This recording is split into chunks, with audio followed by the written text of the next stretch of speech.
النهارده بقى ناويين نستخدم اسم البرنامج في الاحداث اللي هنتكلم عنها.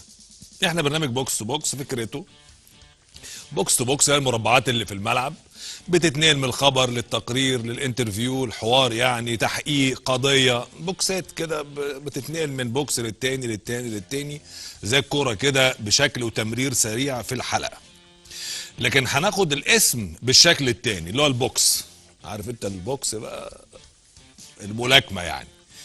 والاحداث في الوسط الرياضي بشكل عام وفي كرة القدم بشكل خاص اللي حصل اخر 3-4 ايام هي عاملة زي البوكس بتاع الملاكمة كده.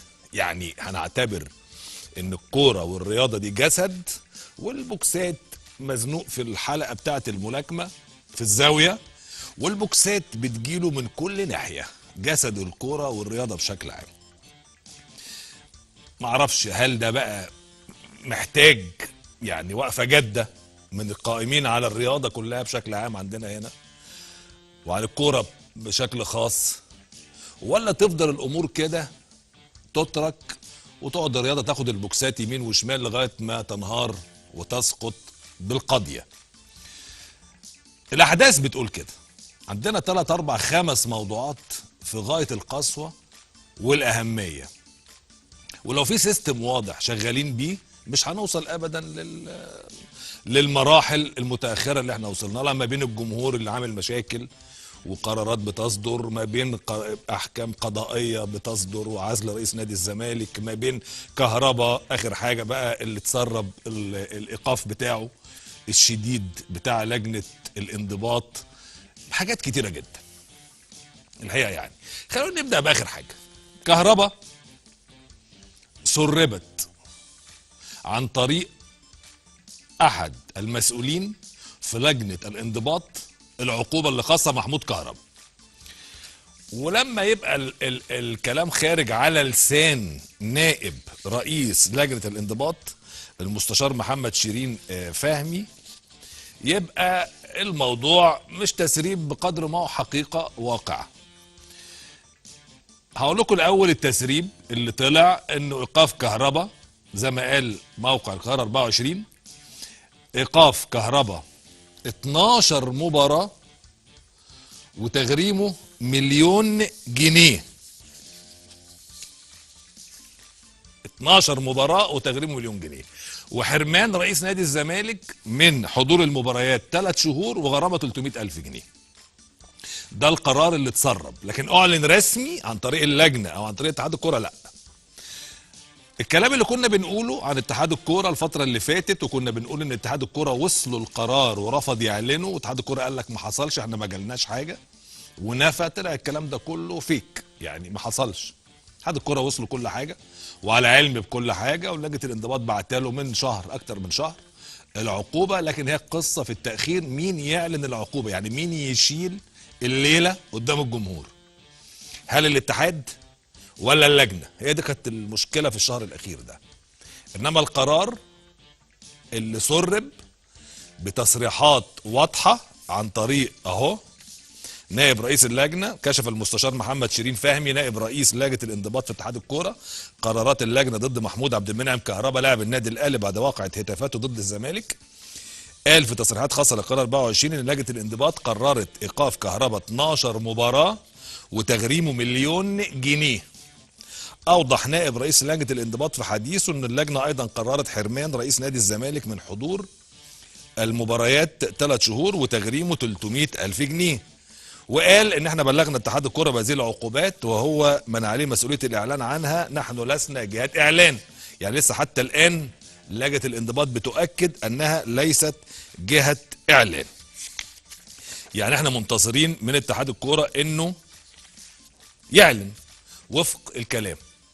كابتن ايهاب الكومي يعني اعترف لينا برضه بشكل خاص، هو مش حابب يدخل معانا على الهوا، هو عضو مجلس اداره الاتحاد دكتور ايهاب، وقال احنا جالنا العقوبه لكن احنا مش جهه اعلان، والمعني بالاعلان هو لجنه الانضباط.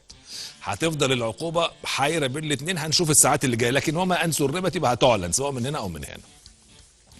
ايقاف 12 مباراه بيترتب عليه حاجات كتيره جدا، بس حل اللوغاريتم مؤقتا المستشار عادل الشرباجي رئيس لجنه التظلمات. قبل ما نتكلم عن العقوبه وهل هي عقوبه سليمه كافيه صعبه مبالغ فيها مش مبالغ فيها، الكلام ده كله محل نقاش.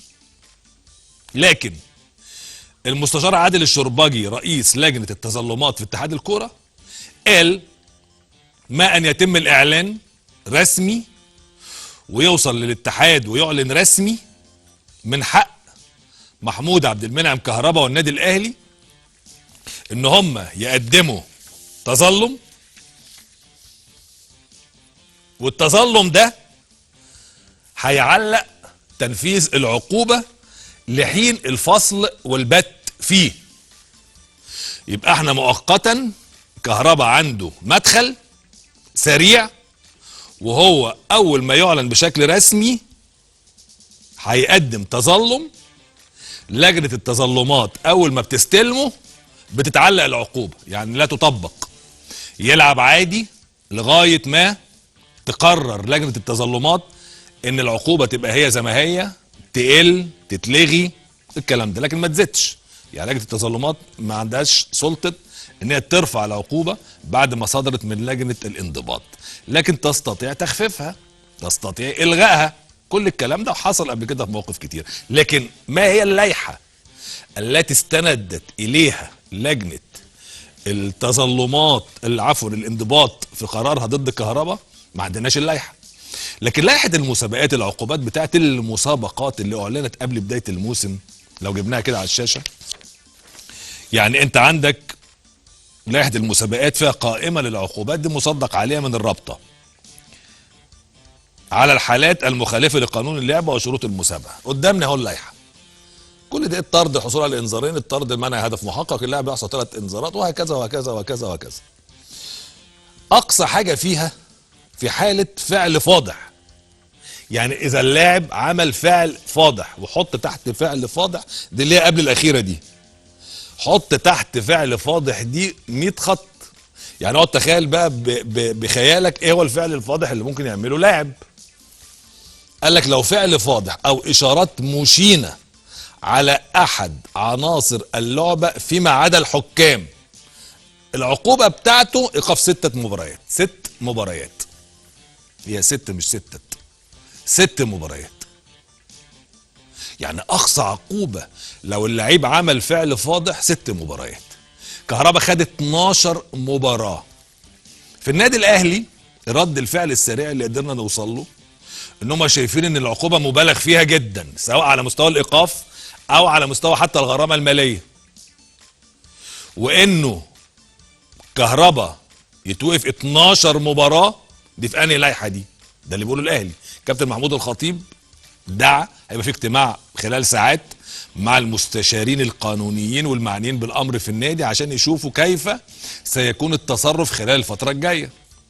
وكهربا الان هو عنصر مؤثر جدا جدا جدا جدا في اداء النادي الاهلي، والنادي الاهلي داخل معمعة مباريات ضخمة وصعبة جدا على المستوى الافريقي وعلى المستوى المحلي. طبعا الايقاف ده محلي لا يسري على المستوى الدولي ليه؟ لان اتحاد الكره مش هيبلغ الفيفا بهذا الايقاف زي ما اتعودنا انه اللعيبه اللي بتوقف عندنا محليا ما بتوقفش على المستوى الدولي، لكن هيكون له تاثير على اداء كهربا على المستوى الدولي لانه هيتوقف 12 مباراه. دي فتره ضخمه جدا، يعني عدد كبير من المباريات.